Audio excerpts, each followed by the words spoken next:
Hey, Scarefest, this is Joe Lewis of Bonehead Weekly. I had the pleasure of sneaking out the other night about 10 o'clock, driving to the movie theater and watching 28 Years Later. 28 Years Later is the third movie in the 28 days, 28 weeks.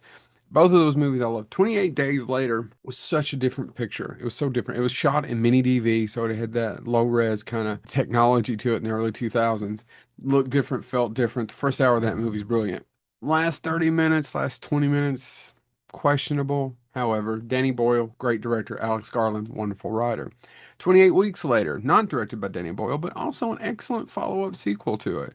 So it was years later, 20 some, that we finally get 28 years later. The plot's actually fairly simple. It's about a young boy who is kind of coming of age in this society. We find out, that kind of England, Scotland, stuff like that have been quarantined, and there's boats patrolling and making sure it doesn't get in the rest of Europe. And they don't let it around the rest of the world. And there's some people who still live there, but when you're there, you're there. You're like Escape from New York. When you go in, you don't come out. And a boy's coming of age, and his dad decides to take him out on his first zombie kill.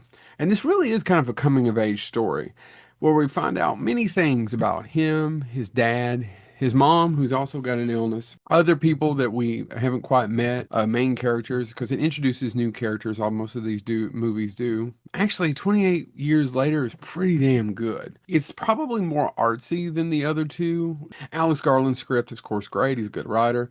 There's nothing wrong with the movie until the last 5 minutes. It is so polarizing to a lot of people. And if you've seen it, you know exactly what I'm talking about. And if you've read about it, then you're like, "Rah?" Yeah.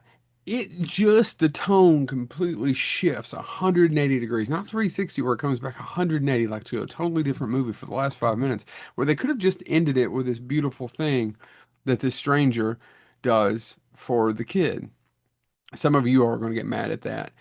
There's a lot of violence in this movie. There is a lot of things about trigger warnings. Kids get attacked at the first of it. We're introduced to different types of zombies. Some kind of like the ones that eat worms. There's a disgusting scene with worms. And they're kind of like these, I forgot their names, but they're kind of fat, tubby things that roll around. There's the really regular ones who are slow, and then there's these alphas. And these alphas are the ones everybody's really worried about. And there's one particular alpha that we find out about midway through the movie we follow around who's, if you've seen the movie, his appendage is hard to miss and is now just burned into my brain. Just burned right here. Did I enjoy it though? 28 Years Later is a really good movie. Really is. It's one of the better horror films I've seen in a minute. It's so well made, so well acted. Like I said, Danny Boyle returning back to this story that he created, Alex Garland writing the script. I enjoyed the hell out of it. I just don't get the last 5 minutes. I was talking to somebody, a Scarefest friend the other day, and they said that 5 minutes is kind of a jump off for a next movie. Maybe it is. I haven't bothered to look it up.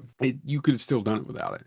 It's just so polarizing. But did it ruin the movie for me? No. I know that a lot of people went online and said it ruined the movie for them. Not much. And Voldemort is fantastic in it as the Doctor. I know his name's not really Voldemort, but he's just fantastic as a doctor. Just a wonderful character. This movie's filled with so many different, believable, wonderful characters, flawed characters. I didn't feel the hour and 50 minutes. It felt like it just went by in 80 minutes for me. So should you check it out? Absolutely. Go out to the theater, watch a movie. Hopefully next week I'll finally drag my kid out to see the new Jurassic World. So this has been Joe Lewis of Bonehead Weekly. Go check out 28 Years Later.